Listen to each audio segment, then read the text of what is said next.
What's going on, creators? You just want to get on here and share some tips and techniques on bus compression, why that's important, what do you even do that for, what is busing, all these kinds of things we're going to kind of do a deep dive into today. And so when it comes to bus compression, it's important to understand what busing is in general. And basically what it is like when you take individual mixer tracks and you combine it into one so that you can basically lower and raise the volume as one cohesive thing. And so drums is a good example where I got a simple drum pattern I created earlier. Basically, the kick is in channel 1, the hi-hats are in channel 3, the snares in channel 4, the rides in channel 5, but they're all routed to channel 6 so that you can lower the volume on the whole thing, bring the volume up on the whole thing. It's really useful in a mixing environment, especially when you got a lot of shit going on in the mix. Then it's like, oh, now my drums sound kind of far away. They don't sound very loud. Instead of having to remix the drums over and over again, you can mix them the way you like them, put it in a bus channel, and then bring up the volume of the entire drum kit to stand out more in a mix. And when it comes to compression, basically, you can compress the entire bus channel so it kind of glues the sound together. And so what I mean by that is sometimes you can use samples from many different kits, or, oh, Mike, you're not a real producer unless you create your own sounds. And it's like, okay, if you're that kind of person where it's like, oh, you're not a real producer if you're not creating the DAW from scratch, you're not a real producer. But you can taking all of these sounds, you can use a simple compressor like Sound Goodizer, which I have on this channel. You can hear how that sounds in the mix. As you turn up the compression, you can hear how kind of losing a little bit of dynamic range, but the overall loudness is getting more in your face. If you want a little bit more control, though, Maximus is a good multi-band compressor that comes with FL Studio, but there's many different types of compressors. I mean, that's a whole rabbit hole in itself. Compression, you can start to use it for instruments like guitar. When many times when you record and mix and master guitars in a track, you'll record it twice at least. One pan to the right, one pan to the left. And then, sometimes you'll use multiple guitars. You use like an electric guitar, maybe distort it a little bit. Another one maybe on a lead setting that's clean. And then you'll combine those two sounds. Well, then you'll use bus compression to kind of glue it so it sounds like it's just one instrument instead of multiple ones going on at the same time. When it comes to bus compression for drums, you can use that same concept to take individual samples, kind of glue them together, so it sounds like it was recorded. It basically gives the illusion that it was a recorded kit, and that gives like almost the sound of its natural environment, like it was recorded in a studio if you compress it all as one thing. And if you're using something specific like Maximus, you can really dial the sound in. And so a lot of times you'll use Maximus in mastering, but you can also use it as a bus compressor. Basically, breaking each one of these sounds that are in like this drum kit, for example, into its own band. I like to use a low cut. If I'm just using it on a bus channel, maybe just do a 20 hertz cut. If it's a mastering environment, maybe a little bit more, because what happens is as you layer up these different sounds, bass, the low end instruments, sometimes the guitar, sometimes the keys, sometimes piano registers in the low end. When you keep adding all these sounds in the low end, if you're not cutting that out, it just starts to muddy up the mix. And so a lot of times with the low end, you want to feel that punchiness, that groove more than you hear it. And you start losing some of that clarity by not cutting those things out. But the thing of using a bus compressor, you can start to really dial in the sound. You can start to listen to the kick, for example, when you're dialing this low band compressor. And you're really just using your ears and your creative ability to feel where that should be.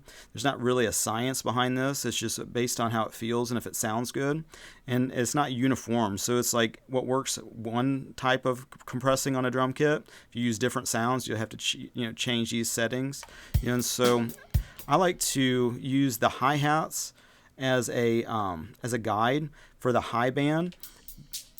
Basically, you want the top end of the snare and a lot of the hi-hat type of sounds, cymbals, tambourines, all that kind of shit in the high band area.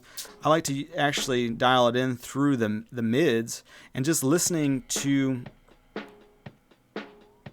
the snare, you're hearing a little bit of the low end when it comes to the hi-hats, which is kind of where I like to break it up.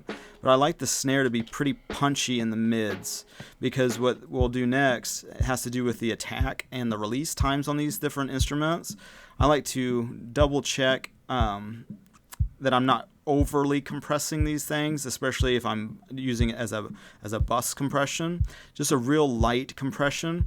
But I'm kind of one that likes more dynamic range versus just loudness. And so what I like to do is dial it in the attack time. For kicks and snares, you can kind of hear how that's hitting a little bit harder the more that we lower the attack time. And you can see how that affects the frequencies up here. You can also start to affect the release time. And this is all kind of what feels good to your ears, how punchy you want it. You don't want to get super carried away, because you can still dial it in more when you're mastering. But in just bus compressing, you're trying to get it to sound as cohesive as possible, to sound as one unit, like it was almost like creating an illusion where it's like you're taking multiple samples and you're trying to create an environment that sounds like it was a actual kit being recorded live in front of you. And so you're kind of gluing it all together in that way. But another technique you can use bus compressing for is, say, maybe in dance music is a good example, where you're doing like 4 to the floor type drums, which we're hearing now with a kick, and maybe you have some tops, like a top loop that you want to put over the top of the drums. Like maybe you're not super familiar with percussion. Some producers are not, and not everybody's a master at everything. Some people like myself kind of got into producing more from a guitar oriented perspective. Other people more from a bass perspective, keys, whatever. So if you're really good with percussion and you really understand the dynamics with that, well, then you can look at like, well, why would you use samples and loops to create this? Well, not everybody is like fucking spent a decade learning the drums. And so what you can do with bus compression on this, is like adding a top loop. Maybe drop that down a bit. Same thing, it's routed into channel 6, so that once you get the mix the way you like it on the percussion, you can bring it down as a whole, bring it up as a whole. But then it's the same thing. You can do a basic compression. It's something like a Sound Goodizer that's just as a quick thing to fill out the sound a little bit, kind of glue it together. Or you can get more involved with a multi-band compressor, and there's many types, like I said earlier. But the thing of it is, you can start to kind of affect the high end. This is a saturation tool, which is kind of an interesting thing that you can add to it. Kind of brings it almost gives it kind of an analog sound, which I like that analog sound compared to the digital, just being so, sometimes digital sounds so perfect that it almost sounds jarring to me, because I grew up listening to more of a tape, not, I wouldn't say tape to tape, but more of an analog sound. So I appreciate that. And, using a bus compression on drums especially can really give a cohesive thing. And then once you have it the way you want it, then it's like, oh, okay, that sounds better. Maybe drop that top loop down just a hair so you hear the clarity of the kick. One of the things I like to do is using this Fruity Soft Clipper for kicks especially.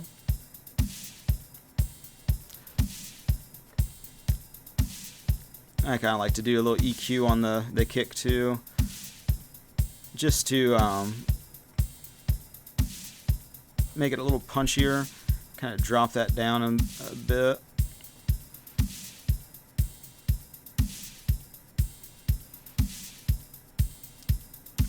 Yeah, and that's just something to make that top loop sound a little bit better with that kick drum. It's not really geared towards that sound because that kick is from a rock drum kit, which is like a little bit more of a subtle kick than like a drum for like dance music is more boom, boom, boom, or whatever.